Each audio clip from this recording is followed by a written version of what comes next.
Thank you everyone for being here. It's great to see some faces, and I hope you enjoy the lunch as well. So we are quite lucky today because Claude Dielbolt is really an important figure in understanding the history of cliometrics, and I recommend quite a number of his reading that help to summarize and understand how it came about, and also things like a Handbook of Cliometrics are part of his work. So it's quite good for all levels of knowledge in cliometrics. So Claude is a researcher, a research professor at the CNRS. And today the presentation is yes, to kind of help map a bit this cliometrics that is a big part of economic history. So it's quite important to have it as part of the series, and I'm quite thankful that you accepted to present. So I will give you the floor, and we want also to have a discussion. So then we will stop the slide sharing and be able to discuss a little bit. So yeah, thank you so much. Thank you for the good words, Clara, and for the invitation. And again, thanks to all of you for joining this lunch seminar. Economic history as a discipline. As you see, my topic today is really about economic history, and I try to address later on also the cliometric part. And what I try to do especially is to be really in the aims and scope of the similar plan who has been sent to me by Clara. I think that was really, in my words, I would say this was really interesting or even sexy to have this seminar plan, because I saw also that you are working on different economic historians, and then you are working also on economic history itself, past, present, and probably also future. And it was also fun for me because I saw several names who have been listed as economic historians. Even Swedish guys like Ackermann and others. Even Ackermann here at home, I have the French translation of his book about structure and economic cycles. So I spent a lot of time in my early years of research and working about prices, economic cycles, etc. I have also in mind Erik Lundberg, you have Bixel, probably Myrdal, Olin, and all the guys you are mentioning in your topic. And even if I remember well, Jonas is online also. I was in Lund for the first time probably 15 years ago. I was invited by Lennart Schön, by Jonas Lundberg, or Anders Nielsen, and was the first connections with the guys. And to bring this also in the general framework of economic history, we're also a community about different things who are working together. Jonas at that time about prices, Schön about national accounting, and you will see in economic history in and Anders Nielsen about human capital, education, etc. That was really important to show also that there is affiliation of different things in several countries. So what I try to do for today is to complement really the courses you already had, probably at about the foundations of economic history. And what I love is also to foster the feeling of identity in the field, because I think there is, these days now, there's a real identity. What I fight for is especially to say we can more or less now, after 100 and 150 years, come to a common language about economic history, the way of doing economic history. But I fight also to say we don't need a same way thinking. That's not very productive in doing research. So I like also to have discussions, even if I put forward my hypothesis, my theories, etc. You can have a very critical point of view about this, but there is a community, there is an identity of doing economic history, because we have always this, and this will be the next part of my presentation also, this difficult link between trying to bring together, as you wrote in the seminar plan, about different heads of an economist and heads of historians, to be probably also heads of all the humanities or human and social sciences. As you know, in the tradition of different things, there was more or less a unification about science through history. in the human and social sciences. And there was a unification through science itself. And I will come back to this point a little bit later on by other scholars. And time is coming now probably to merge all these things together. So the second part, in extension of the introduction about all the things you know about economic history, is to come back, as you wrote, Clara, also with the colleagues in the seminar plan, about the emergence of cliometrics, or my vision or my view about the emergence of this cliometric approach in our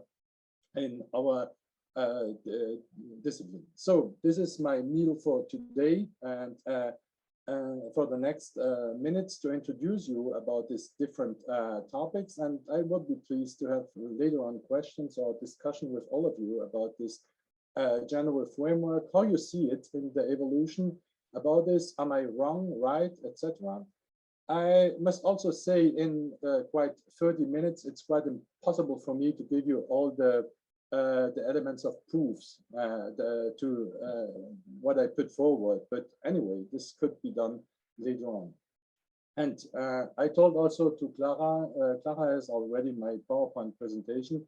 There are different also appendixes in my PowerPoint presentation. I will probably not use them.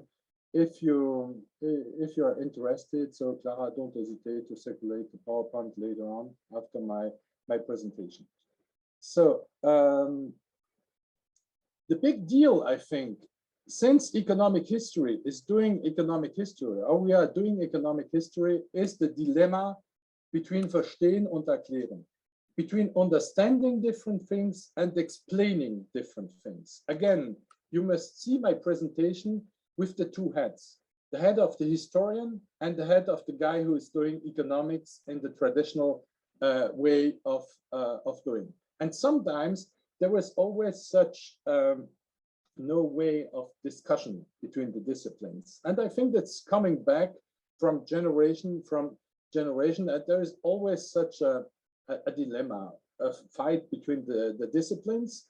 And this is also linked to my introduction, or the title of my presentation, Cliometrics in Strasbourg and elsewhere in the world, because now, these days, I think with the newest generations, the time has come to bring all this way of doing research together. Just to introduce you of my way of thinking about this, I think mainly people are doing economic history when economists, they're really interested in generalization processes, about the average. They don't look really about the unique, about different things. They don't really have big interest in the facts itself. And even the facts, as you know, they don't really exist as a truth, as the beginning truth. You have also to build different facts to build on about this.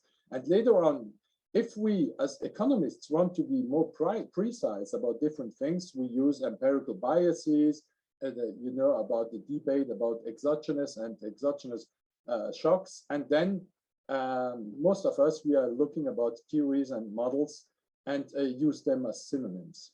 But what we are really interested to do is to find causal explanations. And I think these days, our science itself, and here I'm probably in line with John Hicks and others who put this forward, causality analysis is really what science is about. And more or less, we spend a lot of time in trying to bring together and the best possible causal explanations. Just to show you some, that's just for the fun, about different citations about Hicks, for example, what we are doing in economics. I let you read about this. Hicks is always interesting to read. This is just a few lines from his book, A Theory of Economic History. I don't know if you have ever had a look about this, but it's quite interesting to read. Later on, he wrote a book in the 1980s also about what causality is in economics, quite interesting. Another guy who was really important for economics, and I will come back to that a little bit later about the cliometric revolution, was Samuelson, who gives you also a very interesting definition of what we are doing in economics. And do we need reality, more or less? We as economic historians, I think we need reality. But these days, if you are really in the debate between normative and positive economics, you can imagine, and some people are doing this, just economics as a normative science. You don't need really reality about this, as reality is too complex to put forward. And this brings us probably to the newest trend about experimental economics, behavioral economics, etc. And I will come back to this in later on in my presentation. But it's quite interesting to manage them. So if you have in mind the economists who are doing, I think we are looking about different laws. If these laws exist or not, that's another problem. And then the struggle is with the historians. Mainly, I'm in the business now since 30 years. I think I spend a lot of time in reading many books, articles. I try always to look at what is the frontier in the discipline. And my analysis now these days, there are still this between way of doing economic history. And if you are really historians, you are much more interested in the unit, not absolutely the average. And you are trying to understand different things, not absolutely to explain it as many of us are doing or we are doing in economics. And there's no prediction, no control, more or less. And historians are working about similarities. Does this make a theory, etc.? And here I give again a few citations are quite funny to follow about the way they used to do economic history and to find some causality relations, because they are also linked with causality relations, and they try to do this. But these are much more the product of imagination and probably of intuition. And that's quite difficult. That means also the difficulty of communication since 100 years or more than that. It's probably also just an epistemological problem. And the way you address a research question and try to come to more or less to the truth at the moment in time, and then to do some falsification. I'm really Popperian in the way of doing research. So truth, we know we have general statement at the moment of time and try to bring in new material, empirical material, historical material, etc., and better theories to improve our knowledge in different fields of subfields of research in economic history. And here also to push forward my hypothesis about the way of doing by the historians, I cite another guy who was from Strasbourg at the beginning of his career, was Marc Bloch, and probably you know the guy, for sure you know him. And also just to give us the citation how historian will behave in doing economic history. And more critical about this was Berlin. This was a philosophy guy. I tried to find some early publications to give you how it works to create knowledge in this disciplines. So since the beginning of economic history, I don't want to fix a starting point. Probably you can say the starting point could be 1903, 1903 with the creation of the first journal in the field. Vierteljahrsschrift für Sozial- und Wirtschaftsgeschichte. That was the first journal in the field. It was a German journal, still exists these days about this. And since that time, I think also from period to period, and my research over the last 30 years, I have always the feeling that people have problems to communicate together because they are anxious that historians will be I don't know, will lose the game against the economists. And I will come back to this, and you will say that here the discourse even changed through history. And the economists now are too strong to come back to the historical discipline. And it depends which time period you take into account. And sometimes history was totally forgotten. And now these days, history comes back to the debate. I will also come back to this and give you some elements of argumentation to explain you that nothing is really easy, but time comes now, I think, really to bring all these two ways of doing research together. And As the seminar is also linked to different external experts who try to push forward, I will give you my vision or my philosophy of way of doing. And I think what we do now in Strasbourg and what is done around the world and also in Lund and in other places is to cut this Gordian knot, and especially to build bridges between what I say, Geisteswissenschaften and Naturwissenschaften. I cite the German wording because this wording was used from Wilhelm Dilthey. That was a really guy, was really important in philosophy at the turn of the century, who introduced this way of thinking and trying to bring not a unification of the humanities only through history, but unification of the humanities and the social science and economic history through history and through science. That means also other methodologies. And you see immediately the bridge to cliometrics and the other way of doing research, to bring all the parts together and the community together to come to the same way, this common language, and not to the same way of thinking. And this means also we try to bring together understanding, verstehen several things, and explaining several things. So in the PowerPoint, you will think, if you have time to do this later on, I don't want to spend too much time about this, but 2 years ago, was invited by Springer Nature to give a longer interview about building bridges between theoretical models and history. If you are interested, you can have a look about this, about what I see is really important in our discipline. And you see, I see theoretical models. I never use the word economics, not only models from economics, but models from all the disciplines or from science in general to build these bridges with history, who is, for me, the central point. And the way we are doing cliometrics in Strasbourg, he also in 30 years, as others did probably before us, is that we spent also a lot of time to come to the best possible explanation of the definition of how doing economic history. Probably for the younger ones here, you don't know that there is a long tradition also in Strasbourg linked to the development of economic history. If you say that economic history, the starting point was linked also with the German historical schools, and especially the younger school, the first guy who has had a chair was Gustav Schmoller in Strasbourg.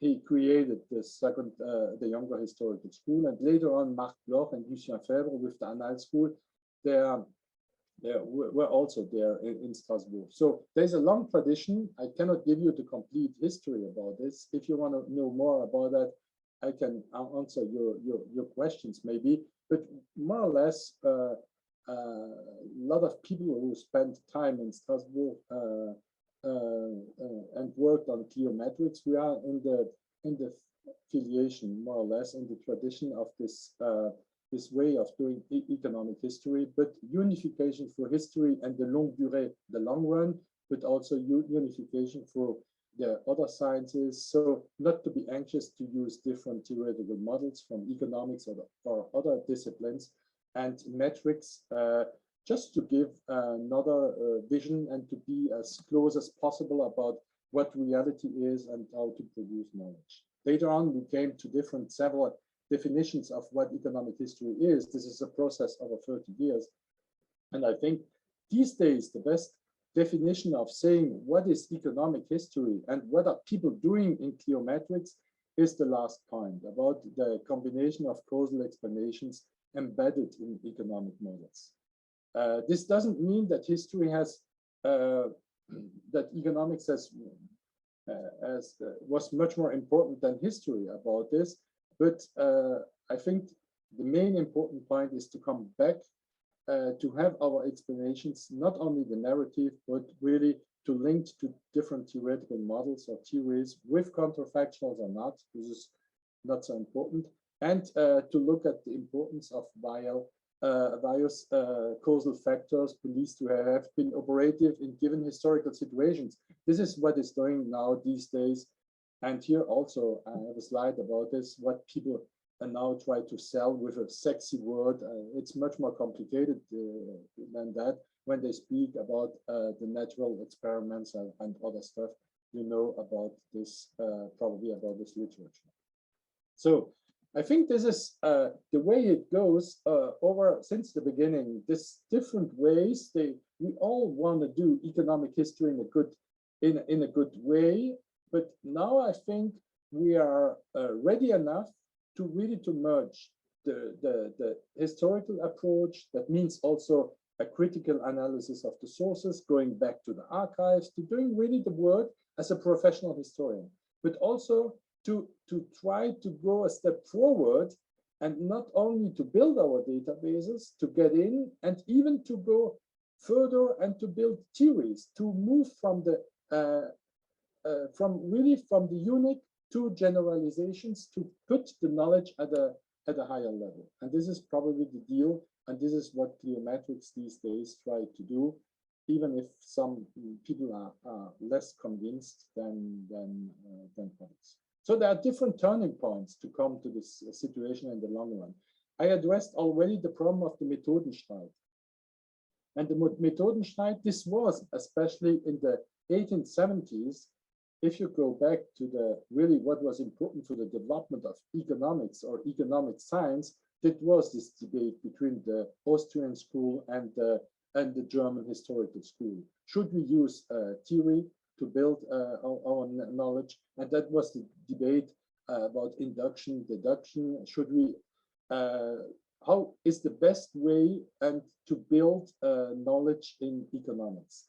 And at the end, this debate was especially about the essence of economic science. What are the building bricks we can use to produce the best possible knowledge? And my dream was always a student, I never was able to do this, but probably one of you will do this one day, is to build a periodic table as they did in chemistry with the different elements, to consider them as true and to build on these elements our knowledge for at the end to come to a better policy. And the Methodenstreit, that was just for fun.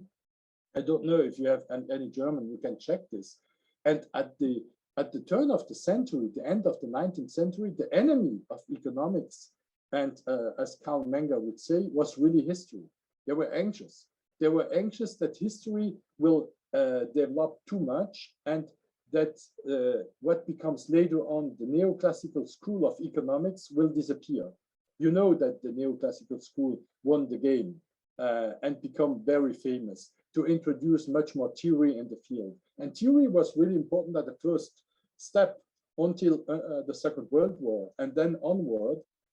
Later on, I would say in the 1970s, economics moved from this very theoretical framework to an applied side, and more recently to an experimental side in the labs or on the field, and now becoming more and more behavioral science. And this probably also, it's the evolution of the discipline. And we in economic history, what we did with the case studies or with the natural experiments or with the experiments, we are also moving forward in this trend in bringing all the steps together. But it's quite funny to say that they were anxious at that time. And Karl Menger's ambition was to say, how should we build knowledge, etc.? It's to come back to the market prices. The market prices, this is the truth. And we should build on the market prices and not doing as Schmoller, who always wrote books of thousands of pages and just to give the completest description of the reality as possible. And this will help us to improve knowledge and to have a better economic policy. It's still a debate. At that time also, Schmoller was probably the first for me who introduced institutions, about what he did about the big firms and other things to be more efficient in this tradition. And you are looking later on North with the institutions, etc. And these days, what people like Asimoglu, people are doing in political economy, in the American sense, in the American wording, they're also coming back to that.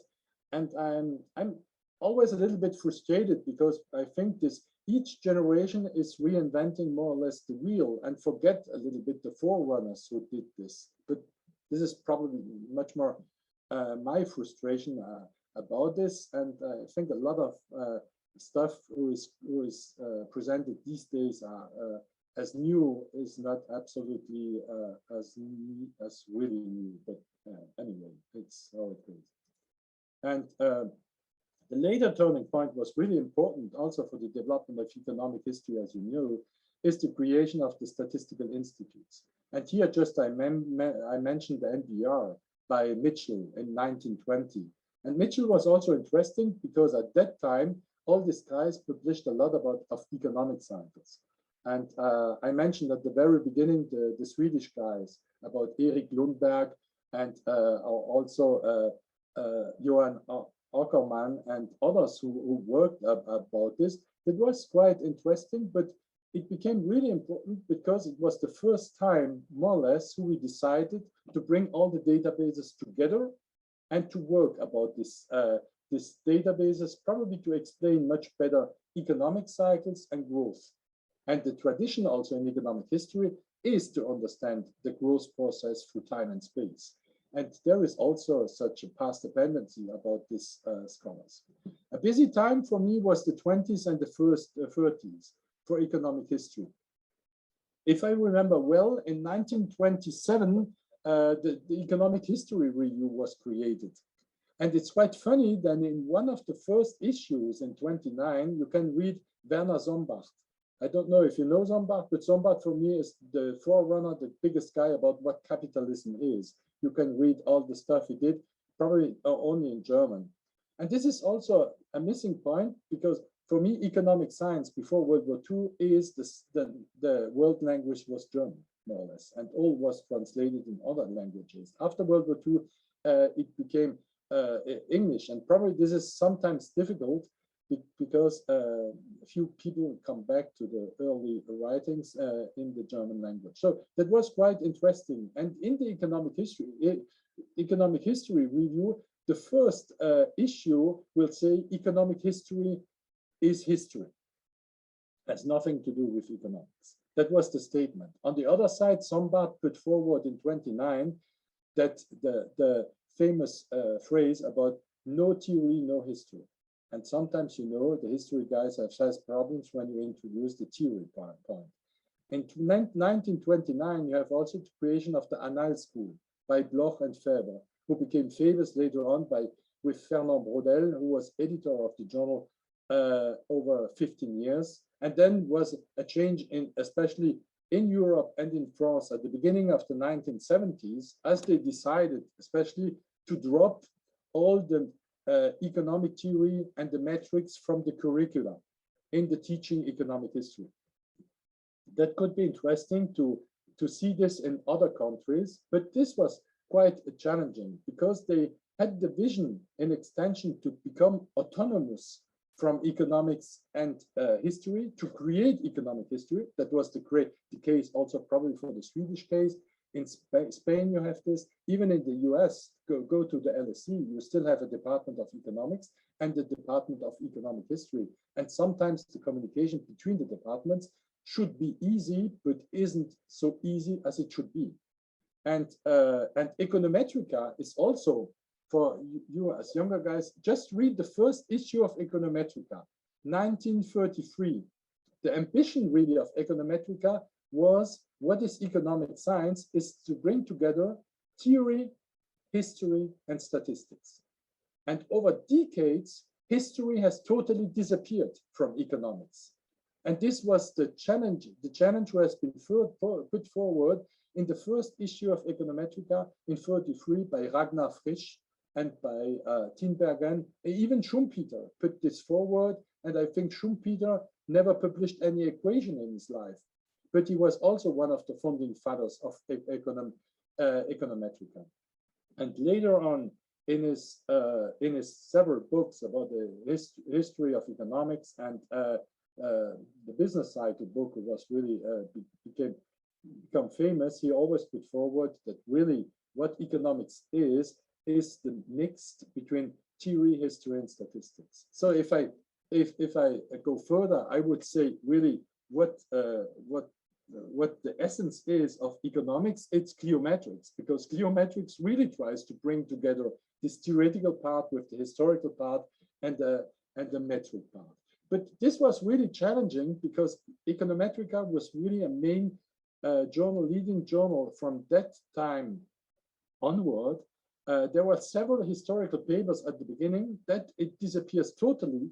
And if you are coming back to the last 10 years in Econometrica, you will see there is a way back to history. There are several papers who are using history again in a general framework, but as economists, more or less. And as historians, you can be a little bit critical because you have the feeling they are just using data to consolidate or to explain different theories they want to put forward. So the model is much more important than the data. And I think we have the feeling that the data are also really important and as important as the model is. And so it brings us back to what is the definition, more or less, of economics. So now I come back to the guy who I mentioned a few minutes ago about Samuelson.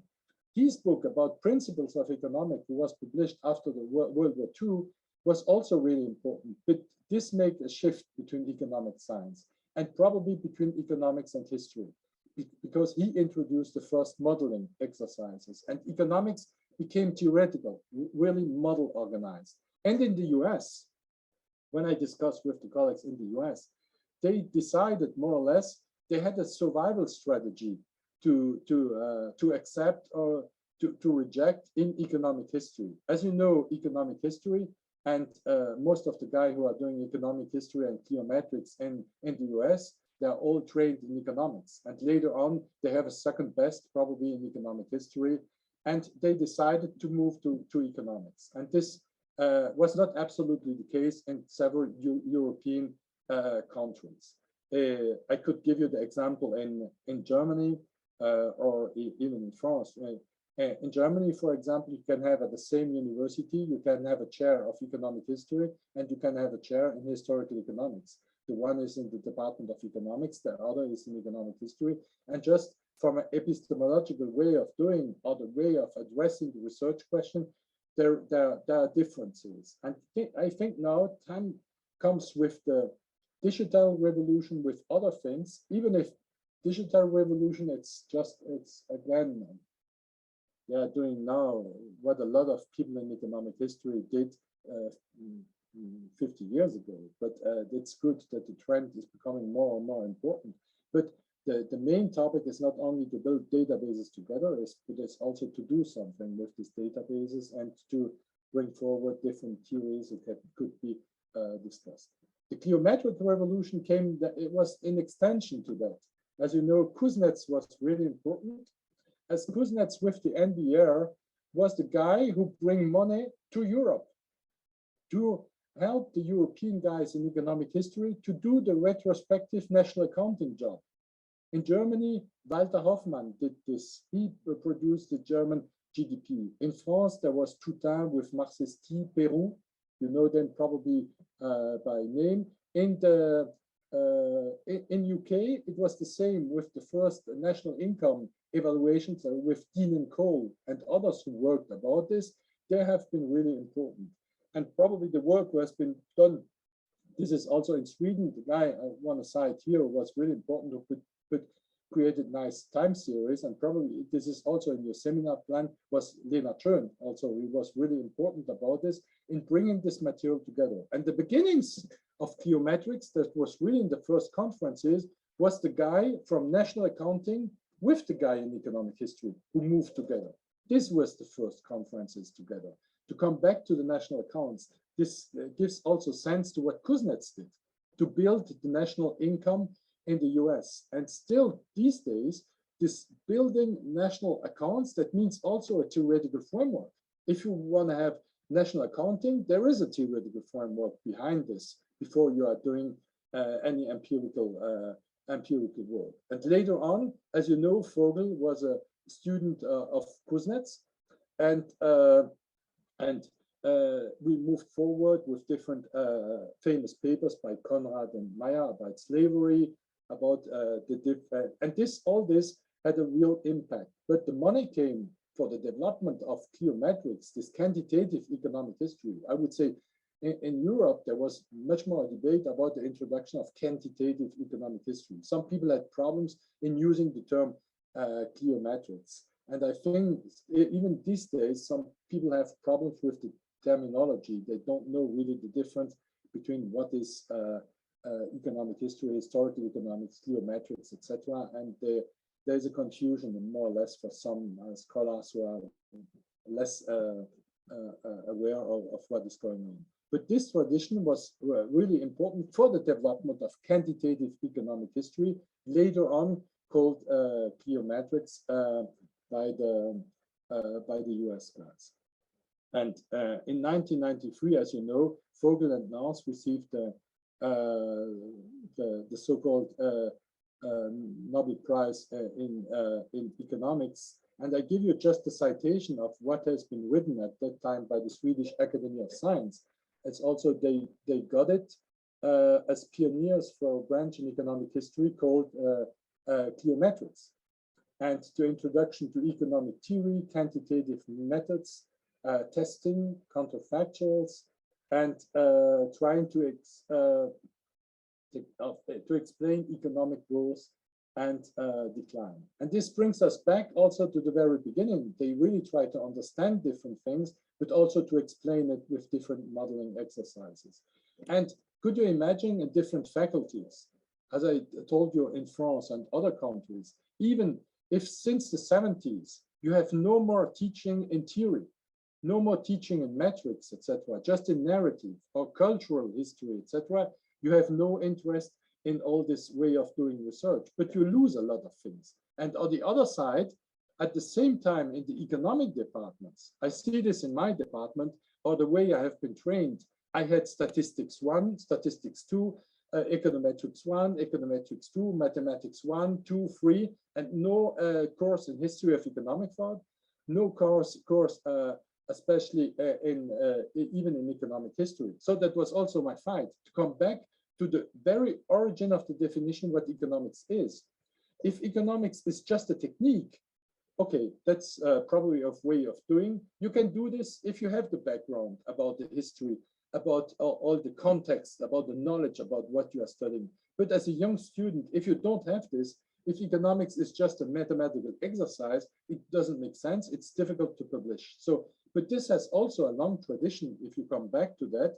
And here, that was also a decision that has been made by several people in economics and in history, try to go their own way and not to build bridges, to bring the ways together between the disciplines. I don't know really what the argument was. Is it was a powerful argument that each faculty should have its argument about different, has its autonomy about the other department, etc. It's very complex. It's also politics, etc. But these days it's much more complex because I have the feeling that the fields are disappearing and the entries are now about different topics. That these days, if you want a research fund, more or less, even at CNRS I'm working, they would say, Claude, okay, you are working on climate change in a cliometric perspective, but are you working with a guy from physics? Are you working with a guy from geography? Are you working with a mathematician who can put you the best model together? So the fields are also a little bit disappearing with different entries on topics. This is also a change in the evolution of science, I think, since over the last century. And all this is very interesting. And the trends now, I think, in economic history since the early 2000s, and you know this as I know, there is coming back more or less. There's a new interest for the people from pure economics, I would say, to jump in. I'm not sure if they are really interested in economic history. I remember one of the first guys who really pushed me forward to continue to do this was Peter Temmin. And you know, Peter Temmin in the 90s was the guy who was head of the Department of Economics at MIT. He hired Dora Costa, Thomas Piketty at that time, and even Acemoglu to do different things. But at the end, I'm not sure that these guys are really doing, especially Acemoglu has the way of doing economic history. We want to do it. again, something different. They're using history just as an experimental lab. And this brings us also back now to the interest, to the starting point of different things. This is what the people are doing in political economy, more or less, to come back on the historical trend. And also, it seems to be sexy to bring back history to the debate and to the narrative. That's closely linked probably also to the crisis. That was always the same, even in the 20th century. When you have a new crisis, you have much more interest in economic cycles and in history to look, is there any way, can we learn from the past? History matters, etc. But it's always depending how they address the research question. And if you want to do this, that's probably much more a dream. My dream would really be to do this as the best historians, bringing the others together with the best economists, not just using it as a, sometimes I did also my historical part in the paper, even if I just used some time series, I never checked about their validity or if this makes sense in the analysis.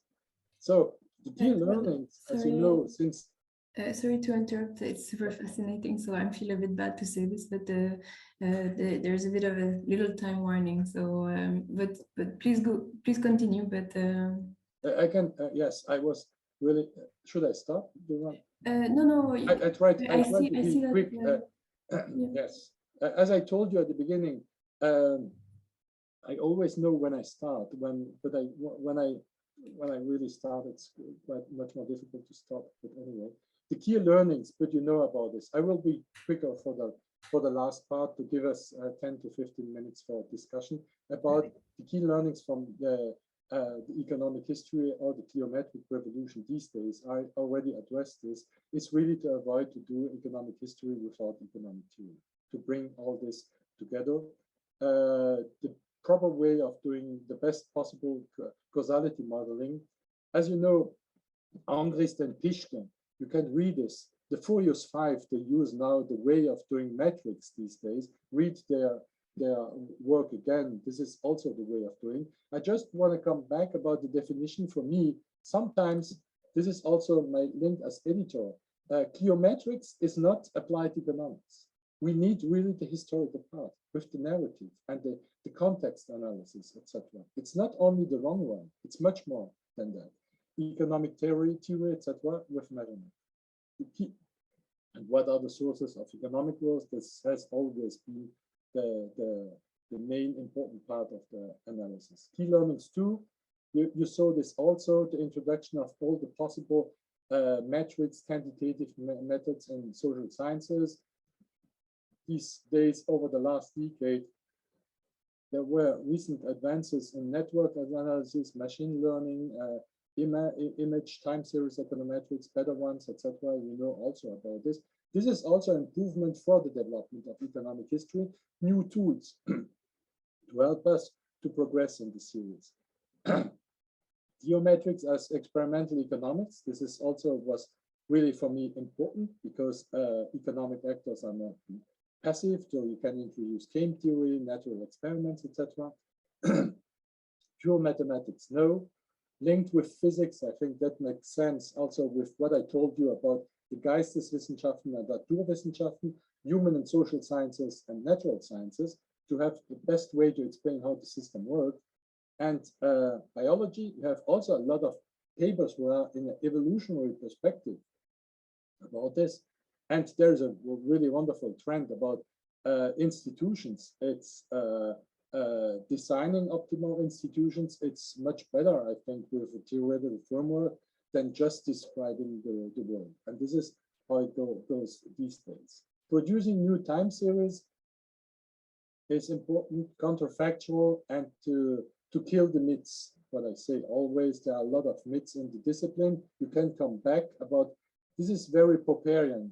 Knowledge who has been accepted as truths in the discourse could be discussed again to have better explanation of the situation. Producing new data sets, you will find this in my time series, especially I'm quite proud about this. I started this 25 years ago. This is what is going on now in digital history with the people from the German Statistical Institute and GESIS to bring together, we have much more now, but to have in 500,000 time series the complete German economic social and economic history, to be useful for the younger scholars and others, with a critical analysis of the databases, and you can use to make better analysis. This is also available in other countries, but this is also part of our job to produce. This is really important, to produce the material, because even if you have the best theory, if you cannot apply it to any empirical work, etc., it's probably very sexy from a normative way, but in terms of policy and other things, it's probably not enough. And this goes also the trend of the experimental way of doing economic history. I pushed also forward always in my lectures, my work about the causes of the causes, the starting point of different things. When you do economic history, try always to come back to the starting point, because there is past dependency. On the other side, there can be a causes of a causes, and this makes the explanation very complex. If you want to explain why there was a Second World War, you have probably to come back of the wrong writing signature of the treaties after World War I. But if you have the explanation of World War I, you have to explain why World War I, and then the causes of the causes, you brings you always back to the next level and to history to find the starting point of the different analysis you try to explain. And this is also why the people in political economy, like Asimoglu and the others who are doing this, try to come back always to the starting point of different things, and to look now, this is really important in their research for economists who are doing economic history, to look at the persistence. I did this, for example, in my last book with Ralf Hipper and other things. We tried to show that the countries over 150 years who have been much more improving human capital at the beginning of the 19th century, the regions who have been the most effective in doing this are still now these days the countries who invest much more in the digital revolution. It's quite interesting to see that there is such a past dependency or persistence effect, who should explain why some regions are probably much more developed than others. But I should another seminar to explain this. So closing words, I gave a citation from my editorial for the 10th anniversary of Cliometrica. And to bring back this different wording, I try to introduce in German between understanding, explaining different things, merging this together, merging also humanities or unification of science through history, but also through science. And my dream would come to, with different topics addressed, to unification of the human and social sciences again, because the topic is much more important than the subfield who is analyzing this. But this would probably involve a reformulation of all the faculties, the disciplines we have these days. A little bit self-promotion at the end. If you are interested in any article, if you have a look in Cliometrica, the handbook, or the book series Frontiers in Economic History, and you don't have access, just send me an email and I will send you what you are looking for. And finally, my very final dream is, and what I'm fighting for around the world since 30 years, and I hope still a few years more, is to push to hire more economic historians, because the world needs much more economic historians to have the ability to understand the economic theory, the different metrics, but never forget the context, the historical analysis, and all the narrative who is behind all this, because research at the beginning is a problem of ideas, and later on you can introduce some techniques, some other things. And this brings us back also, we need these new ideas, you need to think about what's going on, and to know, to my students, I would say these days, macroeconomics did not begin with Lucas, for example, and there was scholars before who worked on that. And even on economic cycles, some students would say they wrote a paper 2 years ago, and this was the first paper who worked about monetary effect in economic cycles, etc. If you go back to history, and especially also to the Swedish guys who worked on economic cycles, you know that there was a long tradition. and you should not never forget this. And this is also the interest I saw to accept also to be here, and for the seminar plan, to try also to bring together this history of economic thought with different topics, with the economic history part together, and probably all the tools about metrics theories. And this makes really a lot of sense to me. So thanks much, and even if I have been a bit longer than expected. Anyway, thank you. I would be happy to have a few questions or to discuss with you. Okay. Thank you. Many thanks.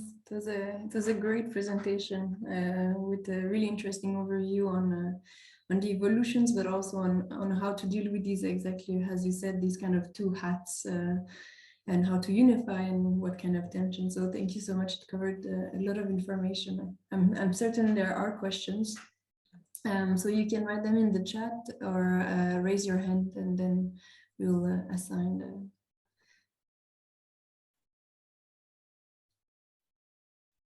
well, if there isn't, I have questions. Yeah, I was quite curious to hear you maybe a little bit more in kind of the negative way of, if we do econometrics without history, that isn't, as you said, cliometrics, and what would you highlight being the risk, or maybe examples where you would have seen quite a good a strong case for additions or mistakes that have been done because there was not this history link, maybe. I will give you an answer about my experience as editor of Cliometrics. Speak up. I think I received quite a lot of papers, or econometric papers, or applied economics papers, who produced several databases. I think the framework is not really well developed. That's good stuff, probably, but they understand different things. The application, it's more or less, it's well done, but I have the feeling there is no real addition to the topics. And this way of doing papers for me is more applied economics, or empirical macro. Often it's empirical macro. They don't really fix the historical analysis they want to do. They have no knowledge about the different parts, and they are not good enough to understand what's going on. They try to have different results, econometric results, and try to explain a process, but I need much more stuff to do this, for example, and such papers are often quite rejected. If you want to publish then a very econometric paper, you should show in the paper that there is even a small improvement in the metrics you are using for history. I did this also at the beginning of my career. I spent a lot of time in working on outliers and other topics. And I think that was a way about the level shifts to give us a better explanations or a possible explanation of different processes in economic history. This could be applied to economic history, be really interesting. And I think continue to work about this econometric way of doing, especially the younger ones, because if you miss the econometric test, you miss some explanations or possible explanations of what you are doing. But just use it as a proof, as an element of proof supplementary to all the rest. You have the historical narrative, you have the proofs from the econometrics with different checks, robustness checks, and other things you can introduce in the model. But what really is important, I think, it's the economic process, the economic explanations, the economic question, or social question, or historical question you wanna address. It's just quite easy to merge this part of history to the others together. But it's quite for all of us. Even I know I was a bit worried these days when I submit a paper, it was rejected, etc., because people say the metrics is not good enough, or the history is not good enough, or the theory is missing, etc. But bringing all this together, this is really challenging. But this is, I think, this is really what makes economic or economic history science.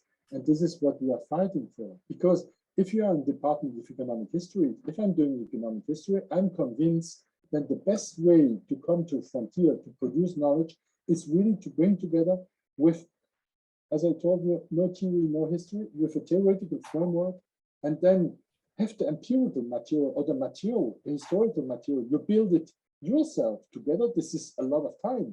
You know always when you begin to build your material, but it's your material. And then you go further to try to have all the possible analysis. And sometimes if you don't need sophisticated econometrics, I don't ask you to do econometrics just to do an exercise. It brings nothing for the topic. And the new trend now I see in the submissions, even for books or for the journals, is this new tools who have been used. More and more papers now, also even in Cliometrica, use about network analysis, about other topics who are really important, about what the people did in linguistics, about text mining or other stuff. I don't know if this is the best trend to go, but the important point is to have an original, I think, historical question or economic history question. If you can have, as an economist, this persistent effect to show that it's still convenient to say you're addressing causality relations at a period of time, and even these days the problem is still unresolved. It's also, I think, quite interesting. And then you adapt to the journals. Some journals are more history oriented, the others are more technical. But I think really cliometrics or economic history, we are different from the guys who are doing pure applied economics. Many thanks. Yeah, we can take Matt's question. Yes, thank you, Claude. I think it's obvious that that bringing those two wonderful words together, it's a task that we are working with all the time. But I got the impression that when speaking about such issues, it's sometimes could be worthwhile to highlight the bad examples when economists have done too much of their material without understanding the context. When I mean, to get a real understanding of what we are talking about here, maybe we should. I mean, the good examples are they are obvious, but where is the limit? And how do you see what's going on in parts of historical economics today? Do you see any danger when economists just stab into the field and do their stuff and fast regressions and things just happen without any context, without anything, and fast analysis, and they explain everything at once? Thank you so much, Mats, for the question. That's really important because this is what's going on sometimes, and even in leading journals, even in top 5 economic journals. Sometimes there is a trend about this. You can be worried about this way of doing, and some people try to foster this. And I forget to mention also in your tradition, also from the historical part, there was a trend I forgot to mention that was really important in economic history, was the business history trend, who became also very important with their own journals. And at the beginning, that was probably also a niche who some colleagues tried to defend in history. That was especially the case in France, when people like Caron and others put forward, then if you do the analysis of all the French firms, you will do the economic history of France. And just to have to look about the business history and to forget the macro and empirical part. The problem is always for all of us. I have to have the bar at the highest level possible to be frontier research about this. And my wish is to do no ideology, wertfrei, more or less, to bring the bar at the highest level. And again, have a lot of people in the world. When it goes about publish or perish, you have some economists who just using different time series, don't spend a lot of time in analyzing them, putting their model on it, and then publishing it. But that's life. You have probably also people in history who are doing wrong archive work who are also publishing not the finest research in what they are doing. At the end is to know what to keep alive or not. The difficulty, as you mentioned, for economic history, I wrote a chapter at one moment in time a few years ago about the ninja effect. I have the feeling that these guys are playing a little bit the ninja, that economics is becoming much more dominant in the way, and the modeling exercise, the metrics are much more important than the context and the data analysis. But it depends really at what level you analyze this. And here it's our difference. You have to construct your own databases. I think this is important because you know exactly the limits of the databases you put forward, and you can defend really what you are doing. But these days there are still schools, and sometimes I regret also that it's sometimes difficult to discuss with people in business history, even if business history, when I'm invited as a referee, they are doing now also much more metrics and theory. That was not absolutely the case at the very beginning. So this is also changing the way of doing it. Thank you. So what we could do is that the time is pretty much up. So if people feel that they need to go, they can, but we can continue with the 2 questions, the discussion, if that's okay for you, Claude. So Faustine and Sasha, maybe you can ask both your question and Claude can answer. Thank you, Clara. Thanks a lot, Claude. So you touched upon some part of the question I will ask, but can you tell us a bit more about the future of cliometrics? Where do you see cliometrics going in the future? So very big question. That's a really good question.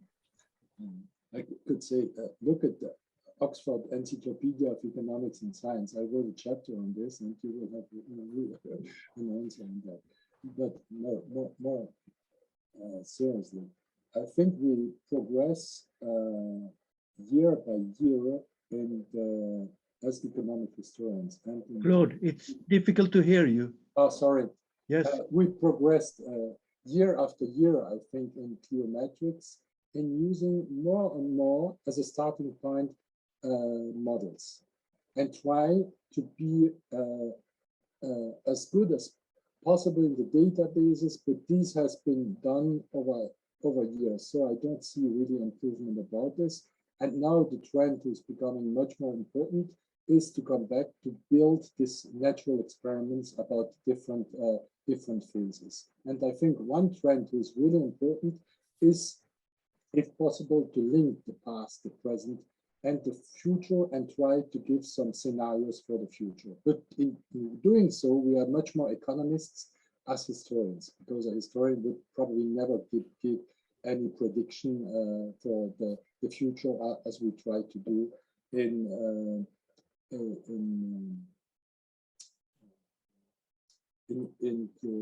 economic history or in cliometrics. I think the use of theory has been much better, as we did also together in building a model, and then trying to spend a lot of time in having the best framework from the empirical side, and test our hypothesis to allow others to control what we did. And this is also important with the revolution now. These days, the databases are available. That was the problem I had 25 years ago. This could be a question for Jonas and for the others. It was really difficult even to control what the people did before us. Remember at the very beginning about the medicine databases, etc. It was really difficult to have a look at the databases who were available to replicate different things. And this makes also sense. So the future for me is to be much better in explaining causal relations about different variables, and to reformulate, if possible, a lot of knowledge has been accepted as true in the discourse, in the different books who have been published, and you can reformulate this with new tools, with the new material, as I put forward in the quantitative measures, to bring the bar again at a higher level, and to do some falsification to be closer to what truth is, and to explain much better in the very long run the growth process with the crisis analysis and probably with the cycle analysis. And the interesting point, I think, also now these days, is to mix much more the micro and the macro approach. In the past, we have been very much macro, and now these days, I think the micro approach is also becoming really interesting. So I think the window is wide open, and a lot of interesting stuff to do in extension to what has been done in the past. And I would also love that people are honest enough to accept and to cite all the stuff that has been done in the past, and not to quickly sell. And this could be probably my critique to some economists. They sometimes, when I read them, or I spend too much time in reading articles, books, etc., they sell us something totally new. And if you are really concerned with the question, you say this is just, they forgot to cite a lot of people who did this more or less before them in a close way. But this is how work is doing. This research is going on these days.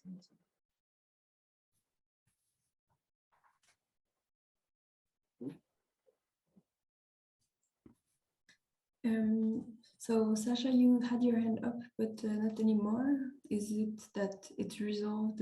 Your question was answered in a way? Well, no, thank you very much for a very interesting presentation, but it's very dense and complicated, and I thought I'll figure out what exactly I want to ask while my hand is up, but I can't, so I withdraw.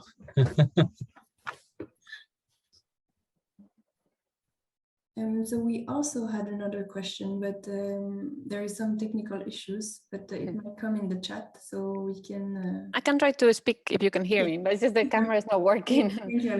Well, thank you very much, Claude. I'm extremely curious, maybe it's a difficult question to ask so openly, but you started with Mitchell, and then it made me think that Mitchell's tutor was Veblen, and Veblen posed a very complicated challenge to economics on whether it can actually take the counter force to the persistent, which is the aspect of evolution. You brought it out at the end in one of your points on the importance of the interaction of the evolutionary aspect of institutions as a science and as in a theoretical objective of explanation. So I wonder what your views are on how we as economic historians can, of course, not only discuss the persistence, but the ability to evolve and change causally when our techniques tend to be, and the tools that we're developing tend to force us to control, to try to, the importance of exogeneity when we're trying to embrace as much as possible endogeneity. So where do you see economic history fits with the Veblenian challenge to economic theory and our role as historians as well in theorizing on economics? That maybe it's a bit too broad question, but I'm just very curious about where we stand there. I promise to come back to all of you. If you want to have a beer one day, we can have a beer together. It's probably easier to even to Sasha, to the more complex questions. I try to spend some time. Veblen is really interesting because Veblen is also the guy who spoke first about the neoclassical school. It's quite interesting the way he did, and later on the connections with Mitchell is abused. But I just cited Mitchell as the founder of the NBR. It was important to bring statistics to this topic. Don't understand me wrong about this. I just tried to mention this persistent studies.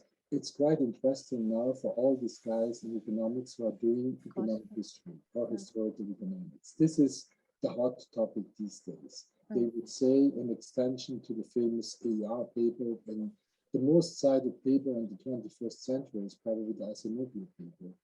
year 2001 in, is it 2001? Yeah, and two, yes. In the ER. And if you are looking all the people who are saying they are doing this in political economy, Mark Koyama also wrote a chapter about this in the Handbook of Cliometrics, for example, about political economy, the connections with them to come back to the institution. So persistence, that's for economists really interesting, but because you have what I presented at the very beginning, this generalization process, and you forget the unit, you forget different things, and you can more or less, with the different biases or what you do, have a general theory you can build on. And that's not enough for us. And in the tradition you mentioned about the institutions, the change, etc., it makes also the difference in what you are doing in economic history, because we are much more precise and an entry about this.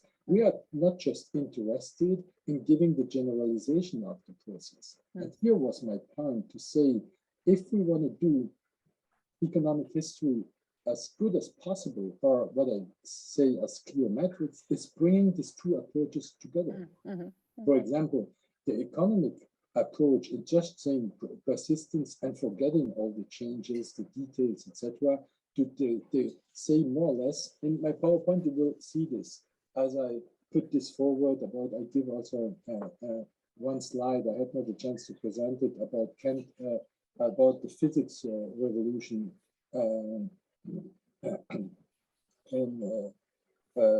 about Kant, Kantian mechanics, etc. And just if you have just the generalizations about this topic, that's not enough for me. On the other side, I would push economic historians not to be too shy and to give also some generalizations of what we do, to bring this really together. I think here we are on the frontier, and here we can have the production of new knowledge. And this economic part is not enough, but it is what you publish these days in top journals, economic journals. As you know, there is also such a trend. On the other side, you need what you put forward in the Veblen tradition about all this change, transition state, explaining different things. But this is a hard work. Yeah, even for the younger scholars and for all the others, bringing all this together. This is a risky game, even to publish a paper. Should you play this game, you need 5 years to publish a wonderful paper. Even if your career, you need a paper quickly. All this is closely linked. So I don't know if I was able to totally answer your question, but I think this is really the dilemma, and it's time to bring this together and to link this with Matt's question. I don't want to have one community who is imposing to the others the way of doing economic history. And here I'm anxious that they want to push forward just one way of thinking. And as I told you at the very beginning of my presentation, my way is to come to common language. And if we are all trained more or less, we know about what is going on in economic theory, we have common language. When we know we worked on different metrics, we can exchange about this, to say this methodology, this technique has a problem, etc. Even in history, it's difficult. When you're specialized, I don't know, of one point in Sweden and one in Germany, it's difficult to communicate. We can communicate about the methodology and probably also the theoretical framework. But I want to have a common language, but not the same way thinking. And the anxious point I have for economic history, if the field is just decided by a few from MIT, Harvard, Berkeley, and the others, they will kill me probably in saying this, but I don't want to go much more further. This is the way of doing history, and all the rest, excuse me to say that, all the rest is bullshit. That's not good, and that's not good for the discipline, because this could also bring the discipline to an end. So the fight is also to use this. This is wonderful, this is clever, as we all did, as I do also with Faustin and others, but I never forget this really the historical sense of doing, or the as you would say, the Veblen tradition. This is also really important, and I hope it's not only just a dream. This is really a fight, and it's important. This is not my game. For me, it's more or less over. I'm now old, but for the younger generation, your job is now to know, because you are building the future of economic history, which way you want to go. And when I discuss with the younger ones, and what I think really interesting is that you are much more trained in theory. You know much more about this, about the metrics, etc. You want to bring some data also about all this. And this is, for me, this is the good trend, but not be aware about the devil. The devil would be not just to go this way and to forget all the busy empirical historical part, because it's sometimes quicker, easier to publish quickly a paper. But all this is really complicated, and I really hope that our job, I use always my wording in German, the difference between Beruf and Berufung, that's the roots are the same. One word is doing a job, and the other is vocation. And I think part of our job is also a little bit vocation. And first thing, probably remembers when I told my students, what is my job? This is my first question to my students. And over the years, now the students say, my job, Claude, is to publish papers. Now my job is more or less, if possible, to create knowledge and then to publish it in papers or in books or something different. But you see, this is the pressure of your generation. And this is what I have with my students also. They know that if they have a PhD with no publications, etc., that's difficult to get a first appointment or contract as an assistant prof, etc., to improve what they have to do. On the other side, you know, as I know, if you really want to do good historical work and you know your topic, you spend nights. I don't know how to say this in English, but this is a lot of work.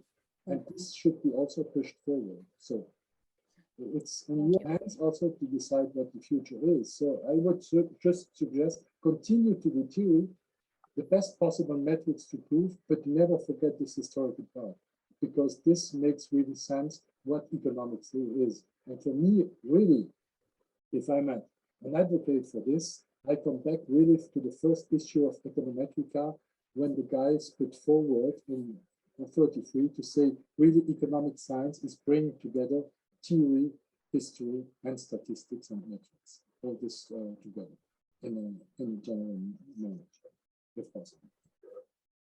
Many thanks. I think that's a perfect place actually to end, going back to the roots of Econometrica. Yeah, thank you so much for your presentation. You mentioned that I can make the slide available if some people... If anyone, don't hesitate to send me a message, etc. If I can help you, the younger ones and the others in any way, do not hesitate to send me a message. So thanks much for joining and for all the questions and the time you spent with me. It's great. Thank you. Thank you for your presentation.